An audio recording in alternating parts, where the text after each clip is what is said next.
Hey y'all, it's Diane with Shawcraft One and my old barn door, and I am revisiting coffee dyeing stacks of paper today. I did a video several years ago that was the fastest way to coffee dye stacks of paper, and everybody seemed to love it.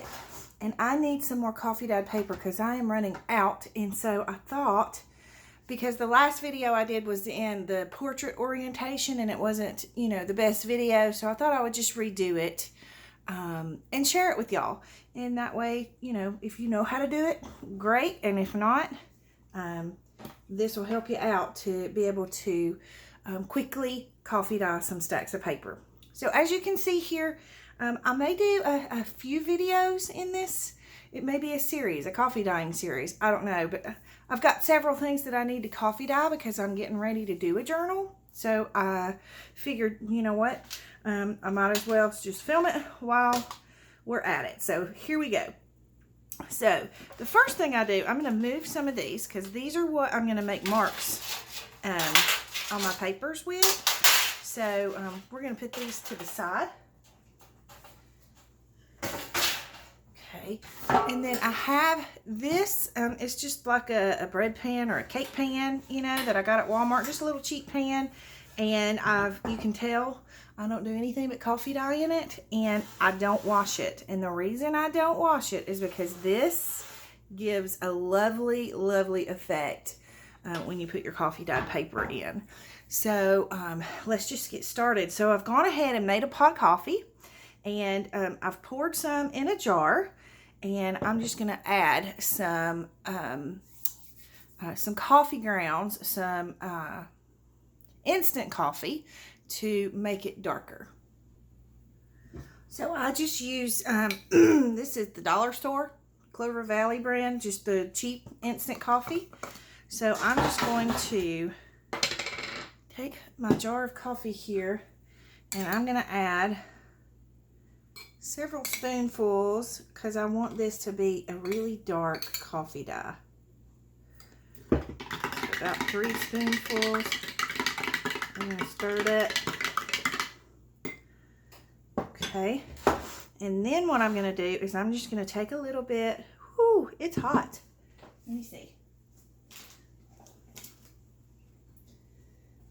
I'm going to take my little pot holder and try and hold it with that because it's warm. Okay, and I'm just going to pour just a little bit in the bottom, just enough to cover the bottom of the pan, and that way the first piece of paper you put in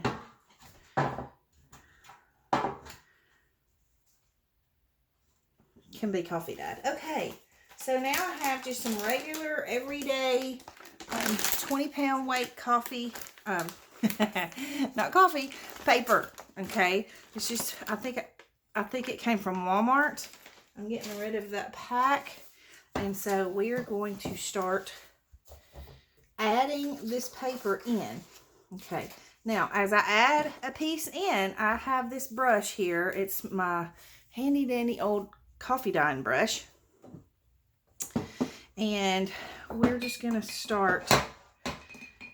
Oh, well, I don't really even have to add coffee because it's already started soaking in. So we're just going to add another piece, take our brush, and just start brushing it. And look how nice and dark that coffee is. Okay, add some more in. And I just keep brushing it on until my bottom kind of gets a little dry. And then we'll get some more. And as you're laying pieces of paper in on top of the other paper, it's going to soak in. It's going to soak up what was underneath it, what's on the sheet below. So you're going to get both sides of them to be coffee dyed. I'm loving how this is looking. Okay, so we're going to add some more coffee.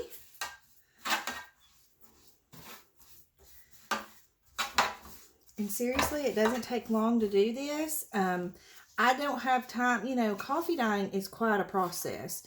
And I just don't have time to stand in the kitchen all day and, coffee dyed paper, dipping it in the bowl and putting it in the oven and all of that. I mean, it works great if you have the time to do that. I just don't have the time to do that. So, oh goodness, I'm getting that coffee on my pretty little pot holder. And see how I'm, you know, some of it I'm getting it on a little thicker and some I'm leaving a little lighter. That just gives it, you know, good little spots.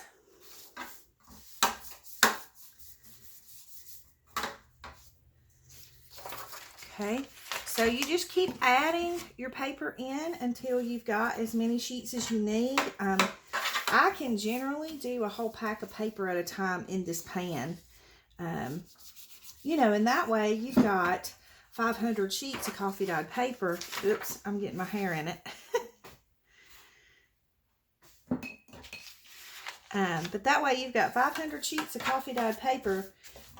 So you've got yourself a good supply of the coffee dyed paper for quite some time. So you get the gist of what I'm doing here. So I'm going to go ahead and fill up this pan, and then we'll move on to the next step. Okay, I was going to show you one other thing while I'm doing this too. Is while you're putting your papers in and things, if you want like different markings and stuff, let it drip, you know. And you're still going to spread it, but it's still, see how it's already made a mark on there? So that'll be one way that you can get some markings on your coffee dyed paper. Now, I'm going to do another video and show you some different ways of getting some good marks on it.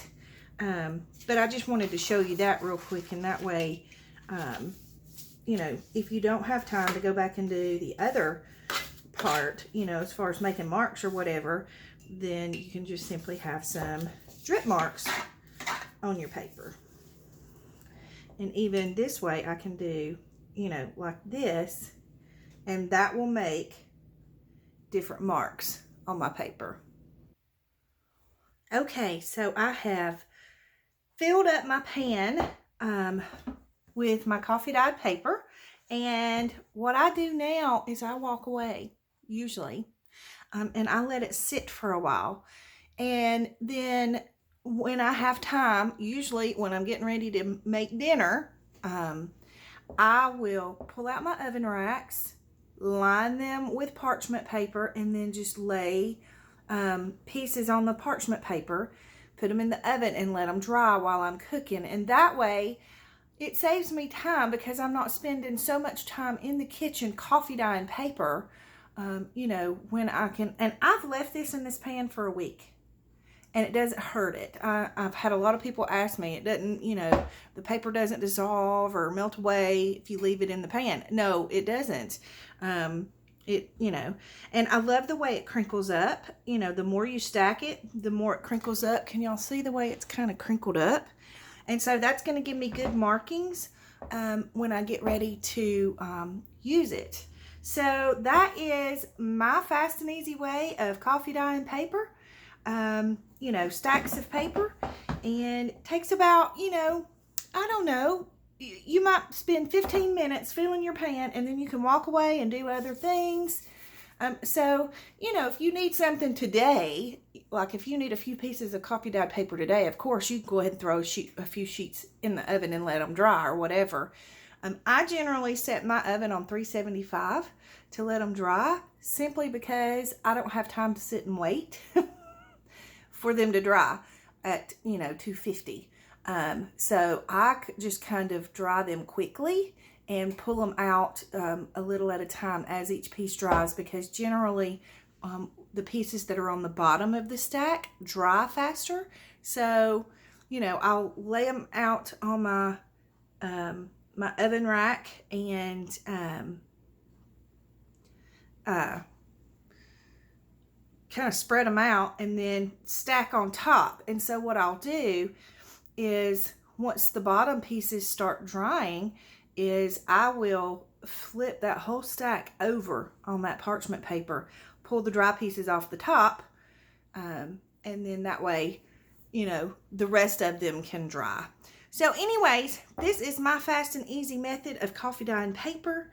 I hope you enjoyed the video. If you'd like to see video of me coffee dyeing other things and doing markings on papers and things like that, let me know and I can do those for you.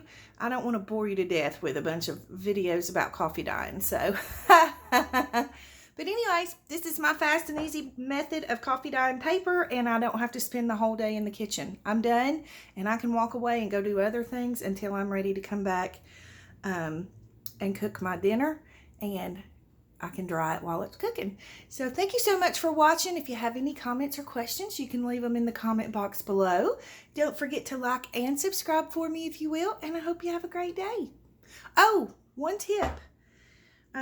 My little napkin that I have my paintbrush sitting on, don't throw that away because you can use those in collages and things, and they're really cool. So anyways, just wanted to tell you that. Big hugs, guys.